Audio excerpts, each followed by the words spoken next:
Acho que ela está esperando a gente para... Vou, só estou colocando aqui no YouTube para ver se está entrando aqui certinho, mas já estou abrindo a sala para conectarem aqui no Zoom.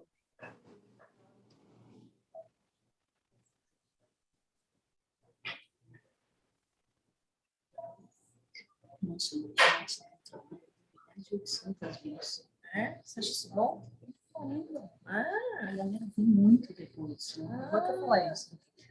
A galera vem muito depois. As pessoas não conseguem ver de manhã, né? Não. E acabam vendo depois. Muito legal. Muito legal. Tá, tinha que fazer toda semana, que eu não tenho pique, não. Muito legal. Acho que a gente usa fora minhas ideias. Fica cheio de ideias. Muito tempo de férias, não, as ideias, né? Você já submeteu, Leandro? Já estamos ao vivo, tá? Olá! Bom dia a todos! Posso começar? Falta 10 horas em ponto. Pode começar, doutora. Está tocando o telefone aí. Já a Thaís vai puxar, pode ficar tranquila. Vem mais para cá. Bom dia a todos. Estamos aqui, mais uma pílula do GAPS. Hoje o tema é zumbido e disfunção temporomandibular, se existe relação. Quem está conosco é a doutora Rosana Seixas. Na pílula passada, nós falamos um pouquinho sobre zumbido intestino. E na pílula que vem, do mês que vem, dia 2 de setembro, a gente vai falar sobre zumbido pós-vacina e pós-Covid. Eu queria agradecer a presença da doutora Rosana Seixas, ela é fisioterapeuta, osteopata, e vai estar conosco hoje nessa live. Rosana, o que você gostaria de falar? Bom, muito obrigada, doutora, pelo convite, por poder estar aqui falando com essas pessoas nesse momento e até com as pessoas que vão assistir essa live depois, porque fica gravada.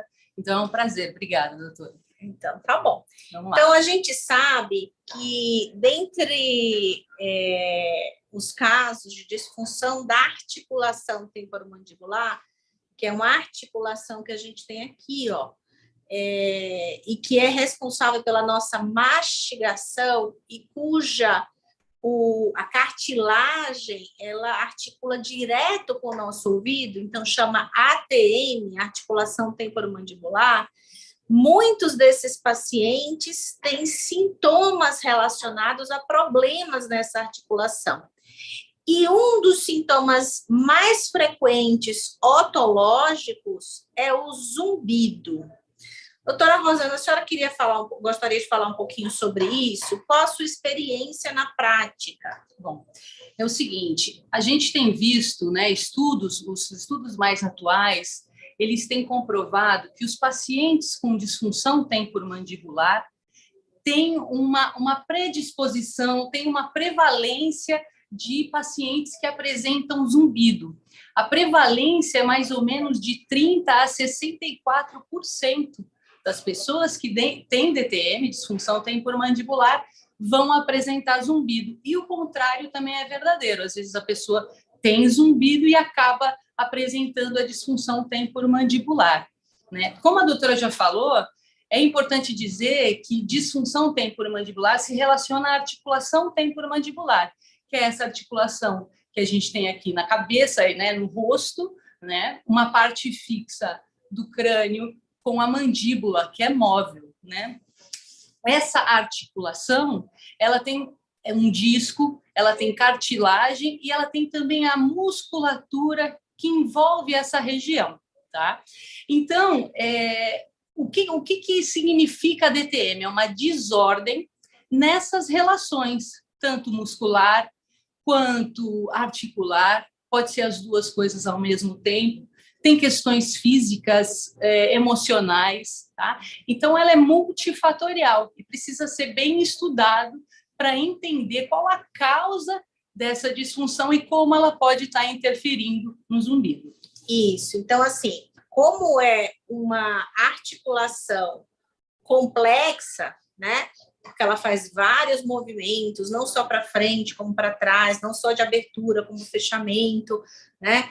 Não só de lateralização, quer dizer, ela faz movimentos muito complexos. Então, é uma articulação, na verdade, que pode sofrer distúrbios, por exemplo, por conta de apertamento, de estresse, ou de má oclusão, ou de desgaste do disco. Geralmente, doutora Rosana, esses pacientes, além da disfunção do zumbido, eles têm dor associada? Ou você vê casos em que não necessariamente a dor está associada? Como é que é? Pode acontecer de não ter dor associada. O paciente relatar somente estalidos ou travamento da boca.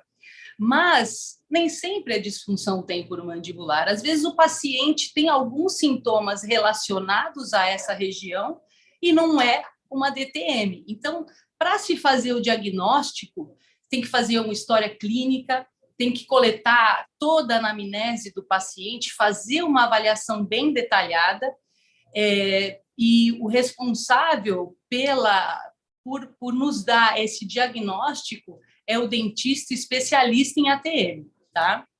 E a fisioterapia, a osteopatia, vai tratar os sintomas, algumas disfunções que o paciente, com que o paciente vem para a gente, tá? Às vezes tem dor e às vezes não. Só que dor é um dos sintomas mais importantes que a gente percebe, tá? Bom, então, assim, a gente já viu que dentre os casos, se a gente for pegar a população que tem disfunção na articulação temporomandibular, a gente viu que o zumbido é muito frequente nessa população. Sim. Então, o zumbido é 2 a 8 vezes mais frequente entre aqueles que têm problema na articulação temporomandibular, tá? Da mesma forma que, se eu pegar a população de pacientes com zumbido, eu também vou ver uma prevalência alta de disfunção temporomandibular entre esses pacientes, se eu for comparar, por exemplo, com a população normal que não tem zumbido, tá? Então, os dois fatores se ciclam, né? Se retroalimentam. Tanto a DTM causa mais zumbido, como o zumbido, muitas vezes, tem como fator de base essa disfunção, tá? Então, a gente falou bastante agora sobre isso, né? E aí, seria importante a gente falar um pouquinho de tratamento. Qual é a sua experiência com o tratamento desses pacientes? Dos pacientes com zumbido, cuja origem está numa disfunção dessa articulação mastigatória. Eles respondem, não respondem? Como é que fica o zumbido nesses casos? Eles respondem bem ao tratamento. Eu acho que, assim, uma coisa que é bem importante a gente deixar claro nessa live, e para as pessoas que estão assistindo hoje, que vão assistir depois, os pacientes que apresentam disfunção nessa região, dor na ATM, né, nesses músculos da mastigação, são pacientes que têm que ter uma atenção e uma orientação maior. Por exemplo, a gente percebe que muitos desses pacientes têm hábitos parafuncionais, quer dizer, hábitos que não são da função. A gente utiliza a nossa musculatura mastigatória, a nossa articulação, o dia inteiro praticamente, porque em todos os movimentos da boca ela está trabalhando. Então, os músculos também estão trabalhando. Por exemplo, para falar, para comer, para deglutir, para respirar, quando a gente abre a boca também para respirar. Quer dizer, a gente já usa bastante essa articulação e essa musculatura. Então, se a gente coloca hábitos que não são muito saudáveis para sobrecarga dessa musculatura, pode alterar, influenciar no zumbido. Então, o que eu oriento os meus pacientes, né? Muitos deles roem unha, tem mania de morder o lábio, morder bochecha, né? Chupar dedo, por exemplo. Morder tampa de caneta. Apertamento, bruxismo, pacientes que têm apertamento de vigília de manhã ou à noite, noturno, né? Quer dizer, essa musculatura que já trabalha bastante fica em sobrecarga. E dessa sobrecarga geram tensões e disfunções. Então, a primeira coisa é, gente, evitar esses hábitos parafuncionais. Você percebe que você tem a mania de roer unha? Tem que parar. porque você está gerando mais sobrecarga na sua musculatura. E isso, claro, roer unha um dia, 2 dias, não tem problema, mas quem roe unha o tempo inteiro. E a gente vive num mundo muito estressante, né, doutora? Mascar chiclete também. Então, exato. Então, a gente tem que tirar esses hábitos parafuncionais, diminuir. Uma vez uma paciente chegou aqui e a gente não conseguia descobrir o que ela fazia, né? Até que ela falou assim, não, Rosana, sabe, agora que você está me explicando, pensando bem, eu coloco a língua aqui entre um espaçamento de um dente e outro, eu fico o dia inteiro com essa língua assim. Isso é um hábito parafuncional. Isso tem que parar para diminuir a aferência, diminuir a informação equivocada que vai para esse músculo, tá? Essa é uma das dicas que eu diria que é fundamental para o tratamento do paciente com zumbido com disfunção temporomandibular. Então, ela falou dos hábitos parafuncionais, mas, por exemplo, se o gatilho for ansiedade, você tem que tratar a ansiedade. Exatamente. Se o gatilho for apertamento, você tem que corrigir o apertamento. Então, não é só tratar o efeito, a causa, o efeito, né? Quer dizer, a consequência daquilo tudo, né? A gente precisa não só relaxar essa musculatura ou alinhar essa articulação, mas também corrigir tudo aquilo que está causando essa disfunção, né? Seja ela o que for, ela comentou aqui dos hábitos parafuncionais. E como é que a gente suspeita que o zumbido possa ser da DTM? O que o paciente traz na história que faz você suspeitar? Quer dizer, quais são as características? Normalmente, são aqueles pacientes que vêm relatando questões nessa região. Então, eles falam, doutora, toda vez que eu como, eu percebo que o meu zumbido modula, ele muda. Ou ele aumenta, ou ele diminui, ou ele muda a tonalidade, ele muda o som que ele ouve. Então, questões relacionadas à articulação temporomandibular mesmo. Pode ser dor também, dor na cabeça, dor nos músculos aqui ao redor da cabeça, dor na boca, se ele sente talvez estalido, né, com dor, tá? Porque só estalido não é disfunção temporomandibular, é só mais um dado que o paciente trouxe. Então, existem testes também que a gente faz, o paciente traz essa informação e a gente faz o teste. Se a gente percebe que os movimentos da boca são os movimentos que modulam esse zumbido, se tem pontos gatilhos na região dos músculos mastigatórios, aí já nos leva a entender que pode ser um zumbido de origem somatosensorial por influência dessa DTM. Então, ela falou de um fator muito importante, que a literatura respalda isso, existem trabalhos de revisão sistemática mostrando que o paciente que tem zumbido, cuja causa é disfunção da articulação temporomandibular, ele vai modular esse zumbido, tá? Então, vai modular a palpação, vai modular com determinados movimentos, ele modula, ou seja, o zumbido muda de intensidade, ou de frequência, ou de localização, dependendo do que ele faça de manobra nessa região aqui em volta do ouvido, né? Isso é uma característica importante, além da dor, é a modulação, tá? Em termos de... outra coisa que eu queria chamar a atenção, ela falou aqui do que ela vê nas histórias dos pacientes que chama atenção para essa etiologia, mas eu vejo muito no consultório assim, paciente que o zumbido começou depois que arrancou o dente do siso, o paciente que o zumbido começou depois que ele começou a usar, por exemplo, um aparelho ortodôntico, esses Invisalign da vida que estão por aí. O paciente fala que o zumbido começou depois que começou a fazer um tratamento de implante dentário. Então, essa articulação, ela é sensível, ela é uma articulação de alta complexidade, e toda vez que você muda esse equilíbrio, que a gente chama de estomatognático, que é o equilíbrio dessa região, né, dessa dinâmica de movimento, você pode desencadear o zumbido. Agora, eu queria perguntar para a doutora Rosana o que ela faz em termos de tratamento. Ela falou, primeira coisa, corrigir os hábitos parafuncionais, mas em termos de fisioterapia, né? Como que ela aborda a DTM? Porque existem várias formas de abordar a DTM. Existe placa de mordida, existe medicamento, existe cirurgia, etc. Mas ela, como fisioterapeuta, como osteopata, como é que ela corrige esse problema para aliviar ou diminuir o zumbido? Bom, Primeiramente, eu acredito que é necessário fazer uma avaliação individual de cada paciente. No entanto, como eu falei para vocês, a grande parte dos pacientes tem um aumento da atividade dessa musculatura, tem um aumento da tensão nessa musculatura. Então, os trabalhos desenvolvidos até hoje, né, no tratamento do zumbido por disfunção temporomandibular, a gente percebe que é um tratamento no relaxamento das estruturas, tá?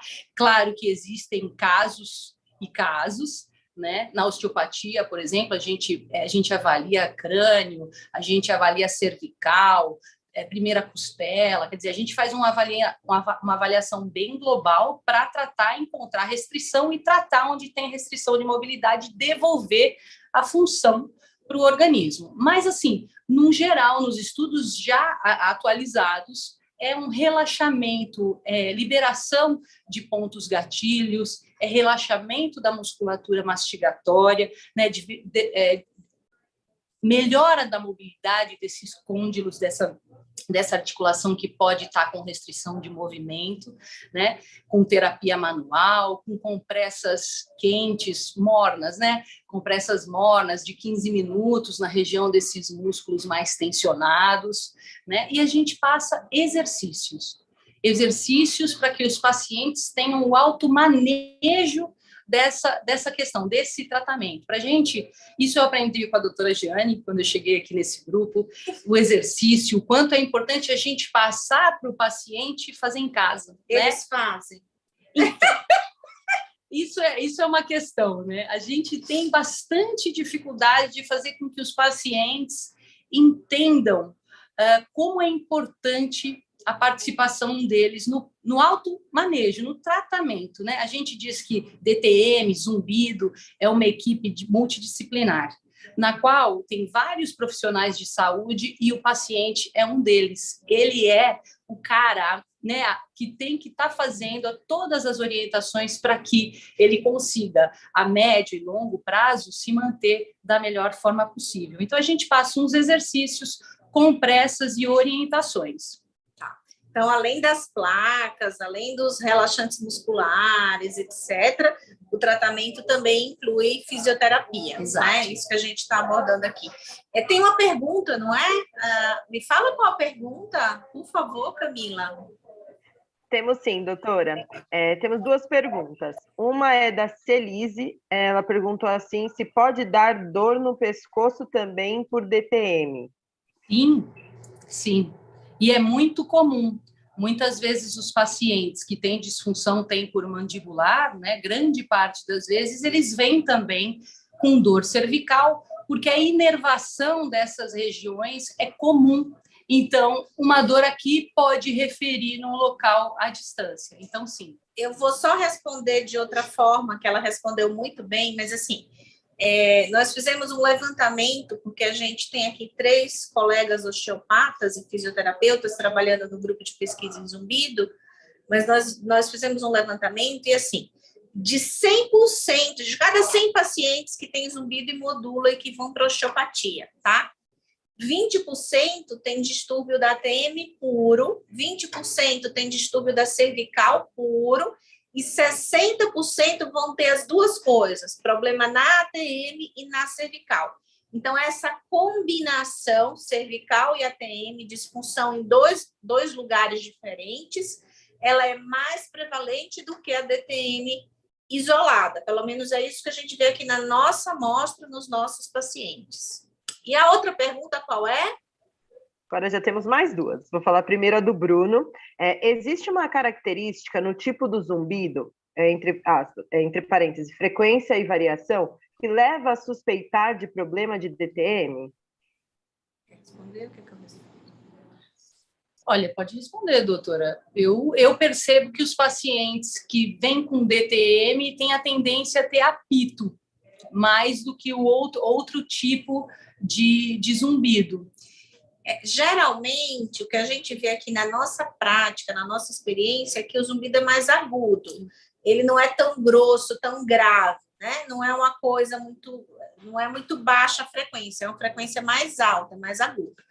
Porém, existem trabalhos que avaliaram uma casuística grande de pacientes em que eles não veem muita diferença em termos de subtipo de zumbido.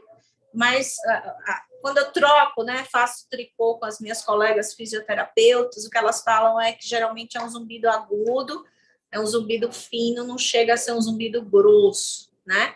O tom é mais fino mesmo, tá? A outra pergunta qual que é? Professor RK está perguntando: o ronco e a apneia desenvolvida por anos pode ser relação com disfunções temporomandibulares? Sim, sim. Os estudos atuais demonstram que pacientes com DTM podem também relacionar com questões de apneia, até refluxo gastroesofágico também, tá? Então, tem relação, sim. É porque na hora que o paciente tem uma apneia, né, ele sofre durante o sono, ele está dormindo e ele sofre com momentos de baixa oxigenação dos tecidos e dos sistemas. Isso pode favorecer, por exemplo, ao apertamento, né, ao bruxismo noturno, né? Então, o bruxismo com certeza é mais frequente em paciente que tem apneia do sono e indiretamente, portanto, seria mais frequente a gente ver zumbido nesses pacientes também. E a outra Tem pergunta mais já uma. acabou. Tem mais uma. É da Paula. Eu tive zumbido pós-vacina e conheci algumas pessoas que já tiveram. Já existe algum estudo relacionado a este fator? Paula, esse vai ser o tema da nossa Pílula 5 no dia 2 de setembro, daqui a um mês, tá? A gente vai falar sobre zumbido pós-vacina e pós-Covid, tá bom? E o mecanismo de ação e o tratamento. Já tem estudos, sim. Mais alguma pergunta, Camila? Não, pode seguir, doutora. O que mais que você gostaria de falar? Então, eu quero passar uns exercícios para vocês que estão assistindo a gente, que os profissionais para ajudarem os pacientes. Não acredito! Dá para passar? Vai bombar isso aí. É muito importante, gente. Além de evitar esses hábitos parafuncionais, consultar um dentista para ver essa questão de bruxismo, se precisa de placa oclusal para usar à noite para não quebrar os dentes, né? Todas essas questões, a gente precisa falar para vocês que dá para relaxar em casa essa musculatura, tá?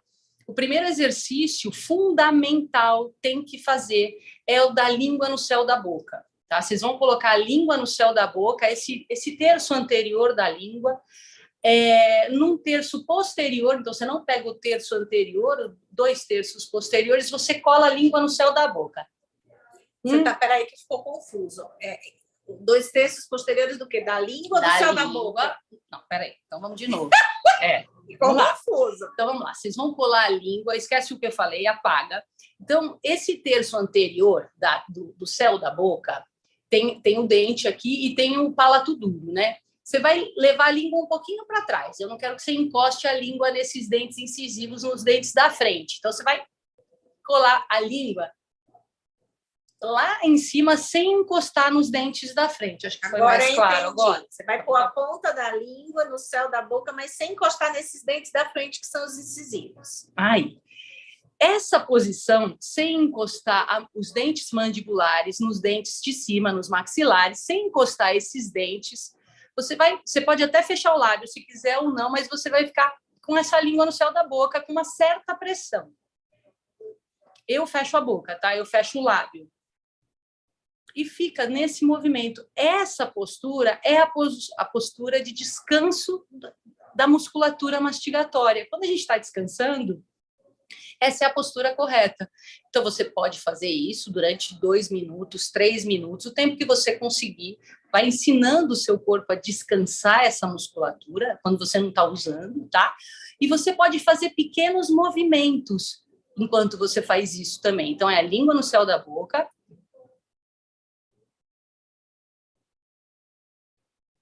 sem abrir os lábios, se você conseguir. Tem gente que não consegue, tá?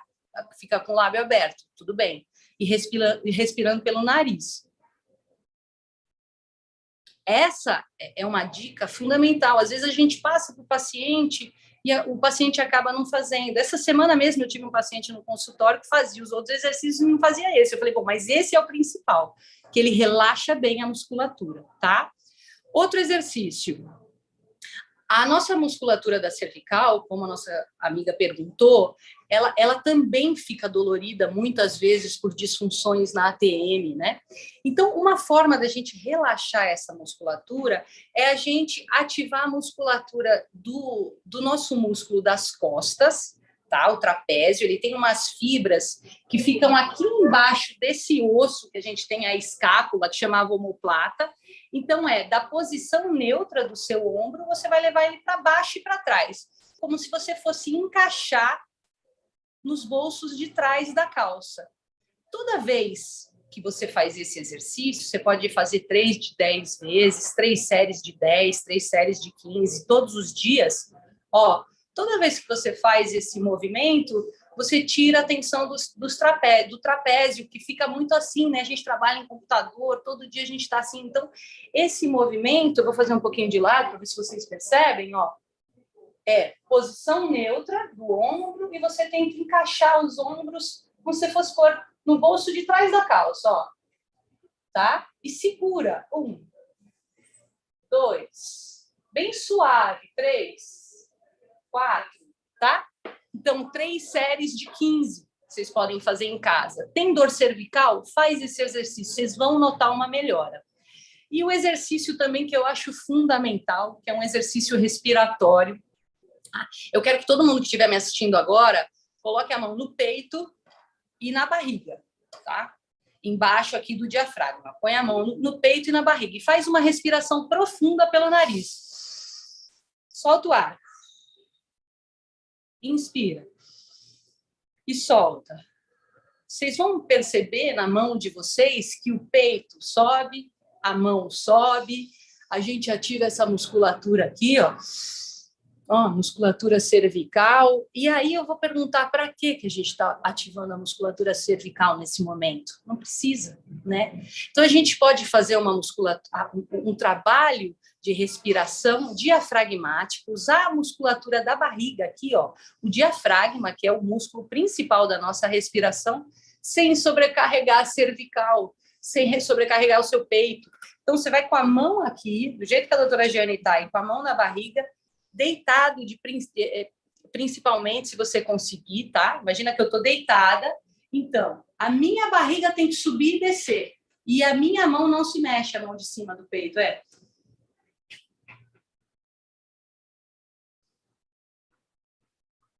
Durante 2 minutos, pelo menos, todo dia antes de dormir. Vamos desligar o celular, pessoal.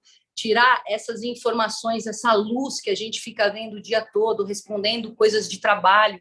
Vamos relaxar durante a noite, tentar tirar as informações de tanta informação que a gente recebe no dia a dia e vamos aprender a respirar. Essa é uma maneira de ajudar os pacientes que têm bruxismo. Claro, se ele puder fazer meditação, melhor, mas eu percebo que a aderência a esse exercício que se chama respiração diafragmática é o exercício que os pacientes têm feito quando eu oriento. Então, colocar a mão aqui só para sentir, depois de um tempo você já tira e respira pela barriga. Enche a barriga de ar, esvazia a barriga de ar. Esse exercício, 2 minutos antes de dormir, 3 minutos, o tempo que você conseguir para tirar todas as informações, a ansiedade, o estresse, conseguir baixar esse sistema de atenção, de luta ou fuga, para a gente conseguir ter uma noite de sono tranquila, que também é uma questão que os pacientes relatam muito, né? A higiene do sono é algo que a gente tem que se preocupar e esse exercício respiratório ajuda bastante. Acho que são esses 3 exercícios. Então, a língua no céu da boca, os ombros, o encaixe escapular, exatamente, né? Esses ossinhos das costas, você vai tentar encaixar lá no bolso de trás da calça, e esse exercício respiratório. E a respiração pela barriga. Exatamente. Não pelo tórax, pela barriga. Para tirar a sobrecarga nessa região. Para aliviar a sobrecarga na musculatura cervical. Exatamente. Dicas excelentes. Nossa, adorei, vou fazer também. Pessoal, a gente fica por aqui. Camila, temos mais 2 perguntas, doutora. Pode falar. Da Lucimara está perguntando: o zumbido pode ser causado pelo uso de medicamentos contínuo? Sim, pode. Inclusive, no meu Instagram, eu cito, tem algumas publicações mostrando quais são os medicamentos que mais frequentemente dão zumbido. Se você for lá, você vai ver. E qual é a outra pergunta? A outra pergunta do IC é: osteopatia ou quiropraxia ajudam a resolver DTM? Bom dia. Bom dia. Fala, Rosana. Então, a gente tem um estudo que saiu do Lacerna há pouco tempo, acho que em 2019, se não me engano, falando justamente, né, de terapia manual com relação a tratamento de pacientes com DTM. A gente tem bons resultados, sim. É claro que sempre precisa de mais estudos e mais trabalhos, mas os resultados, a priori, são na melhora dos sintomas.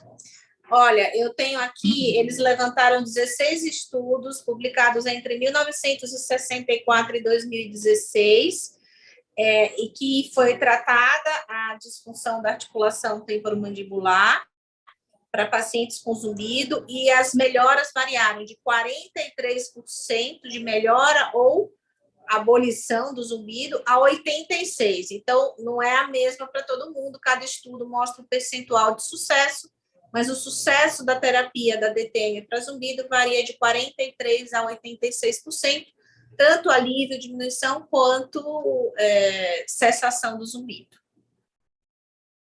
É isso, Camila? Temos mais uma. O Bruno está perguntando. Zumbido cacheiro viajante, que vai de um ouvido para o outro, dependendo do dia, acompanhado de dor ipsilateral ao zumbido, é mais frequente relacionado a DTM ou a cervicalgia? Eu não entendi a pergunta. Eu não entendi. Ela está perguntando assim: se o paciente que tem o zumbido que oscila, vai de um ouvido para o outro, de um ouvido para o outro, tem dor associada ao local do zumbido, quer dizer, se está no direito, a dor é direita, se está à esquerda, a dor na esquerda.